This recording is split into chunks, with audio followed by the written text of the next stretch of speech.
नमस्ते दोस्तों, target competitive exam के ऑडियो सेशंस में मैं आपका स्वागत करता हूं। आज हम 2 जून 2021 की जो इम्पोर्टेंट सुर्खियां हमारे एग्जाम के लिए हो सकती है उसके ऊपर थोड़ा सा नजर डालेंगे। Almost will going to cover more than 5 सुर्खियां। हमारे एग्जाम के लिए किस पॉइंट के ऊपर हमें ज़्यादा स्ट्रेस देना चाहिए, इस पॉइंट को भी मैं रिपीट कर लूंगा। फर्स्ट, विश्व दुग्ध दिवस। जिस विश्व दुग्ध दिवस को अपन वर्ल्ड मिल्क डे भी कहते हैं। हर साल 1 जून को वर्ल्ड मिल्क डे या विश्व मिल्क डे हम मनाया जाता है।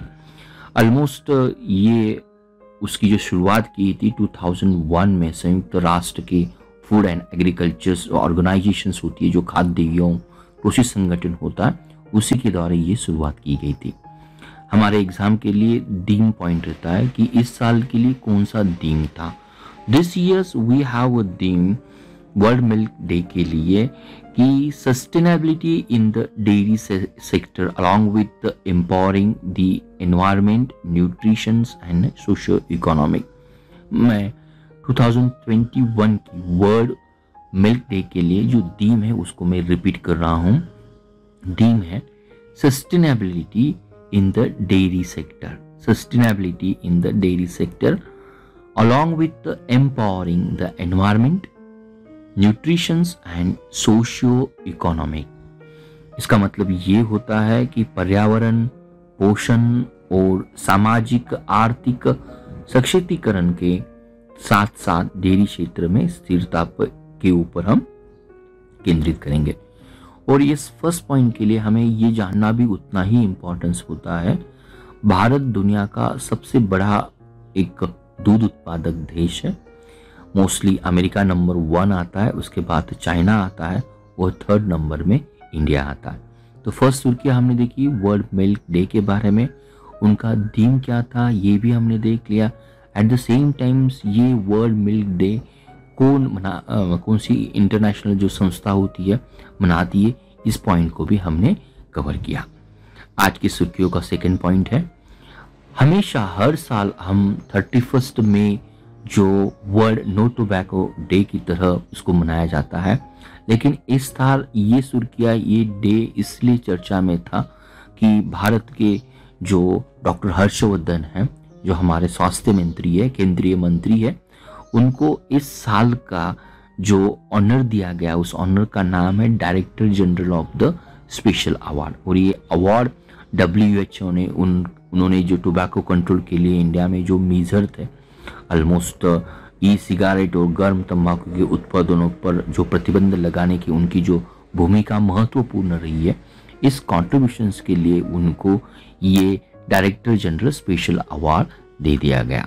तो this things we have to be the understand. World no tobacco days का ये जो डायरेक्टर जनरल स्पेशल अवार्ड होता है, जो वर्ल्ड हेल्थ ऑर्गेनाइजेशन होती है, उसी के द्वारा दिया जाता है। डॉक्टर हर्षवर्धन का जो हमारे केंद्रीय स्वास्थ्य मंत्री है, उनका जो कॉन्ट्रीब्यूशंस है ई सिगारेट को और हीटेड टोबैको प्रोडक्ट को एक प्रतिबंध करना, इनके लिए ये उनको नवाजा गया है।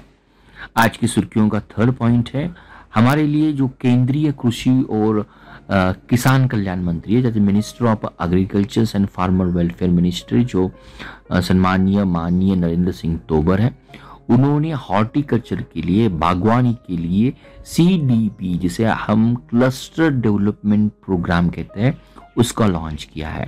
फिर से हम रिपीट कर लेते हैं, CDP का लॉन्ग फॉर्म क्या होता है? CDP का लॉन्ग फॉर्म होता है cluster development programmes. Cluster development programmes किसने स्टार्ट किया? ये डेफिनेटली ये पायलट प्रोग्राम पे है, पायलट प्रोग्राम की तरह है, लेकिन हमारे जो मिनिस्ट्री ऑफ एग्रीकल्चर जो है, at the same times farmer and welfare minister है नरेंद्र सिंह तोमर, उन्होंने स्टार्ट किया।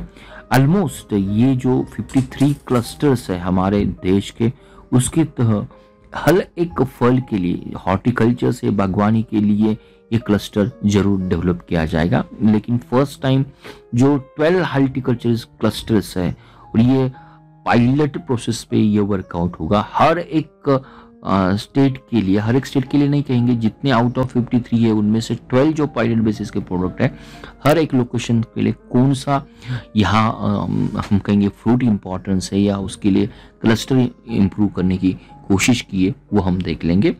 फर्स्ट आता है सेब। सेब के लिए जम्मू कश्मीर का शोपिया और किन्नौर हिमाचल प्रदेश का ये फिक्स कर दिया है। दूसरा आता है आम के लिए लखनऊ यूपी, कच्छ और महबूबनगर तेलंगाना के लिए। नेक्स्ट आता है केले के लिए आंध्र प्रदेश का अनंतपुर और तमिलनाडु का थेनी। केले के लिए हमने देखा अनंतपुर आंध्र प्रदेश का और तमिलनाडु का थेनी। अंगूर के लिए महाराष्ट्र से नासिक को चूज किया है। अंगूर के लिए महाराष्ट्र से नासिक को चूज किया गया है। अनानस के लिए त्रिपुरा का सिपाही जिला को चूज किया है।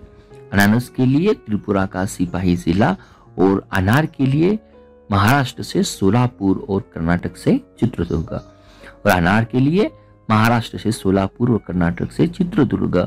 उसी तरह से जो लास्ट 12th प्रोडक्ट है, ऑलमोस्ट ये प्रोडक्ट है हमारे लिए पश्चिम जंतिया हिल्स जो मेघालय में हल्दी के लिए है। तो ऑलमोस्ट ये जो बागवानी हॉर्टिकल्चर क्लस्टर डेवलपमेंट प्रोग्राम्स है, एक केंद्र शासन का सेंट्रली फंडेड प्रोग्राम्स है और ये इम्प्लीमेंटेशन किया जाता है हमारे ministry of agriculture and farmer welfare है, उसके अंतर्गत काम करने वाला नेशनल हॉर्टिकल्चर बोर्ड। इसके अंतर्गत काम करता है ये हमारे ministry of agriculture and farmer welfare है, उसके अंतर्गत काम करने वाला नेशनल हॉर्टिकल्चर बोर्ड।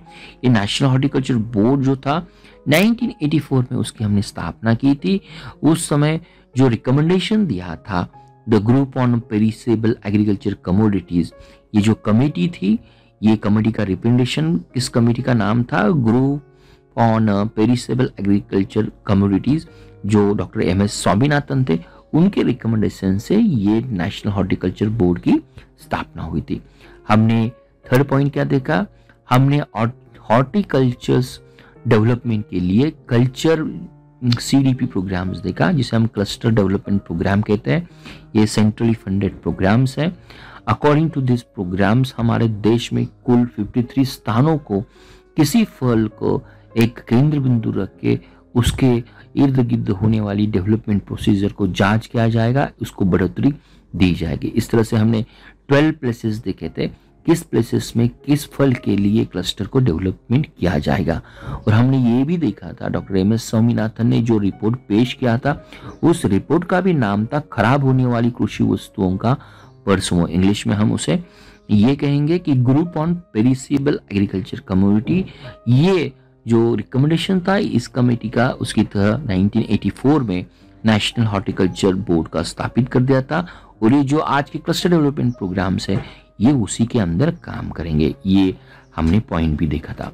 नेक्स्ट आता है कि जहां पे अपॉइंटमेंट की अगर बात आती है तो कुलदीप सिंह जो एडिशनल चार्ज लेंगे हमारी नेशनल इन्वेस्टिगेशन एजेंसी का। आज का ये फोर्थ पॉइंट है, Kuldeep Singh he will going to take the charge of additional charge of national investigation agency का। तो ये नेशनल इन्वेस्टिगेशन एजेंसी अगर हम देखेंगे हमारी राष्ट्रीय जांच एजेंसी होती है। एडिशनल चार्ज का मतलब आज भी कुलदीप सिंह केंद्रीय रिजर्व पुलिस फोर्स या सेंट्रल रिजर्व पुलिस कोर में आज डायरेक्टर जनरल के तहत काम कर रहे हैं, तो उनके लिए ये एक्स्ट्रा काम्स होगा। नेक्स्ट बात आती है कि जो NIE जिसे हम राष्ट्रीय जांच एजेंसी कहते हैं, नेशनल इन्वेस्टिगेशन एजेंसी कहते हैं, उनका जो अधिनियम था 2008 से, तो NIE अधिनियम 2008 की 2009 में उसको हमने तय कर दिया था या उसका हमने तहत उसको स्थापित किया था। नेक्स्ट आता है कि हमारे देश में जो भी आतंकवाद है, आतंकवाद के संबंधित जो भी मामले आते हैं, उस मामले की जांच करने का काम ये राष्ट्रीय जांच एजेंसी करती है। मुख्यालय हमारे लिए नई दिल्ली है। ऑलमोस्ट भारत में उसकी 9 शाखाएं काम करती है। हमें फोर्थ पॉइंट देखा, नेशनल जांच एजेंसी के लिए अतिरिक्त कार्यभार कुलदीप सिंह को दे दिया। आज भी वो डायरेक्टर जनरल CRPF के लिए काम करते हैं और नेशनल जांच एजेंसी 2008 के अधिनियमों के अनुसार 2009 में उसको स्थापित कर दिया था। देश में आतंकवाद से संबंधित जो भी मामले हैं, मसले, उनकी जांच करने का काम ये केंद्रीय एजेंसी करती है। ये भी हमने यहीं पे देख लिया। नेक्स्ट पॉइंट आता है हमारे लिए एशियाई मुक्केबाजी चैंपियनशिप। जो एशियाई मुक्केबाजी चैंपियनशिप्स होती है उसी लिए हम एशियन बॉक्सिंग चैंपियनशिप कहते हैं। संजीत, उन्होंने एशियन बॉक्सिंग चैंपियनशिप में गोल्ड मेडल के लिए उन्होंने जीत हासिल की है। उन्होंने जो कजाकिस्तान के थे वैसिली लेविट का उनको 91 केजी के फाइनल में हरा दिया गया है। तो फिर से हम रिपीट करते हैं, संजीत को आसियन मुक्केबाजी चैंपियनशिप, आसियन बॉक्सिंग चैंपियनशिप से गोल्ड मेडल से उनको नवाजा गया है। और पुरुषों का जो 91 किलोग्राम का जो फाइनल है उन्होंने कजाकिस्तान के वाजिल लविट को हराया है। ये आज का हमारा 5th पॉइंट था।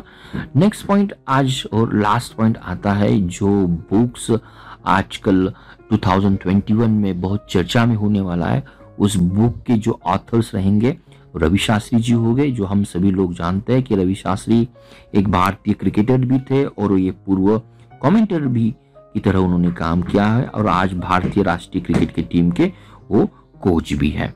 तो ये जो रवि शास्त्री जी का जो बुक है उनका जो नाम है star gazing to release, star gazing नाम है उनका, star gazing the players in my life, star gazing the players in my life.